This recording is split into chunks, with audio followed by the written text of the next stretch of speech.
जय हिंद, जय झारखंड, जय क्रांतिकारी छात्र। प्यारे बंधु, नमस्कार। नौजवान साथियों, जोहार। आप सभी भली भांति वाकिफ़ हैं अपने देश और अपने क्षेत्र में हो रहे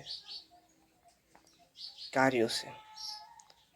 आप अच्छी तरह जानते हैं कि हमारे देश में, हमारे राज्य में अभी क्या हो रहा है।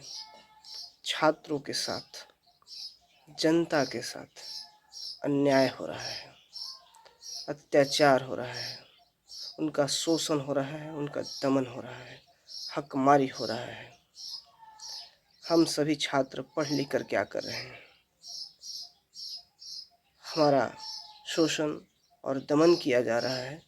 हमारा पढ़ाई लिखाई का महत्व क्या है जब हमें कोई शोषण ही कर लेगा, कोई दमन ही कर लेगा, कोई हमारे हक अधिकार को लूट ही लेगा, तो मेरा पढ़ना लिखना व्यर्थ है। आज बड़ी निराशा के साथ कहना पड़ रहा है कि हमारा झारखंड, जो अपने देश में अग्रणी संसाधनों में गिना जाता है और लगभग 35 से 40% खनिज अपने देश को देता है, और वहाँ के लोगों का स्थिति दयनीय है। वे बहुत ही मजबूर हैं कि कैसे अपने हक अधिकार को पाने में सामर्थ्य हो सकते हैं। किनके यहाँ वे जाकर अपने हक अधिकार के गुहार लगाएंगे, न्याय की गुहार लगाएंगे। समूचे क्षेत्र में भ्रष्टाचार व्याप्त है, अन्याय हो रहा है और इसे देखकर हमें सहन करना पड़ रहा है। चूँकि माफियागिरी व्याप्त है, भू माफिया, खनन माफिया, बालू माफिया, कोयला चोरी, तस्करी इत्यादि हमारे क्षेत्र में इन्हीं सब का राज चल रहा है। आज हमें अपने भविष्य का कोई अस्तित्व दिखाई नहीं पड़ रहा है कि हम क्या करें।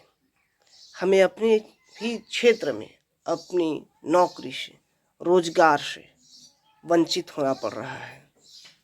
राजनीतिक पार्टियां सिर्फ झारखंड के खजाने संसाधनों को लूटने और यहाँ के छात्र और जनता को उनके हक अधिकारों का शोषण और ठगने का काम किया है। कुल मिलाकर हमारा घर, हमारा ज़मीन और हम ही को यहाँ पर शोषित और वंचित किया जा रहा है। यह कानून हमारे हित में नहीं बन रहा है, स्थानीयता नहीं बन रहा है, जिसके वजह से हमें रोजगार और नौकरी में स्थान नहीं मिल पा रहा है।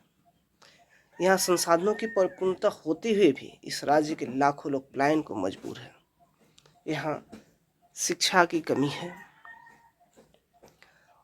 उच्च एवं गुणवत्तापूर्ण शिक्षा नहीं मिलने के वजह से लोग शिक्षा के लिए बाहर जा रहे हैं। यदि हमारे राज्य में अच्छी शिक्षा और सुदृढ़ व्यवस्था का निर्माण हो तो हम समझते हैं कि हमारा जीवन एक अच्छी तरीक़ा से चल सकता है। हम सभी जानते हैं कि अपने राज्य में जो लूट तंत्र है, सरकार झोली भरने का काम कर रहा है, वो आम जनों और छात्रों को लूट का ही है। वे सिर्फ वोट बैंक की राजनीति करते हैं और छात्र और जनता को राजनीति निमित्त मात्र समझते हैं। आपने गौर किया होगा कि यहाँ पे अशिक्षा, बेरोजगारी, भ्रष्टाचार, अन्याय, जुर्म, पलायन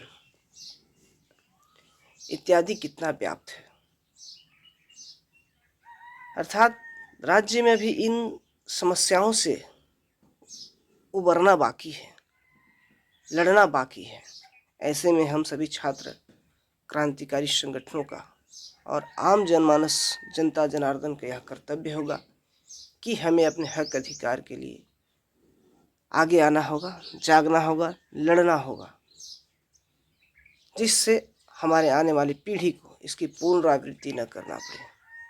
अंत में मैं कहना चाहूँगा कि जब जब कोई तंत्र या शक्ति आम जनों और युवाओं के हक अधिकार का हनन करेगा, तब तब युवा छात्र क्रांतिकारी न्याय हेतु ज्वाला बनकर उनका दमन करेगा। मेरे प्यारे साथियों, यह घड़ी आ गई है हमें शपथ लेने की, बदलाव ए जंग की।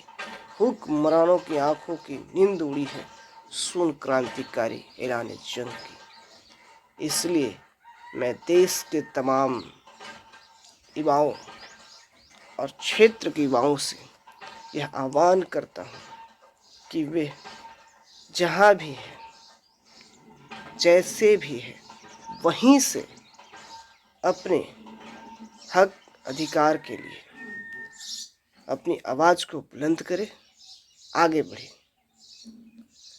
जैसे कि अभी हमारे झारखंड में देख रहे हैं टाइगर जयराम महतो, जो अपने हक अधिकारों के लिए लगातार 2-2.5 वर्षों से प्रयास करते आ रहे हैं और आम जनमानस का उनको समर्थन भी है कि वे अपने क्षेत्र में झारखंड को नवनिर्माण की ओर आगे बढ़ा रहे हैं। और मैं बखूबी उम्मीद करता भी हूँ कि वे इस कामयाबी में सफलता हासिल करेंगे ही करेंगे, क्योंकि कुदरत भी साथ में है उनके और ईश्वर की प्रेरणा भी है। वे किसी से घबराते नहीं हैं।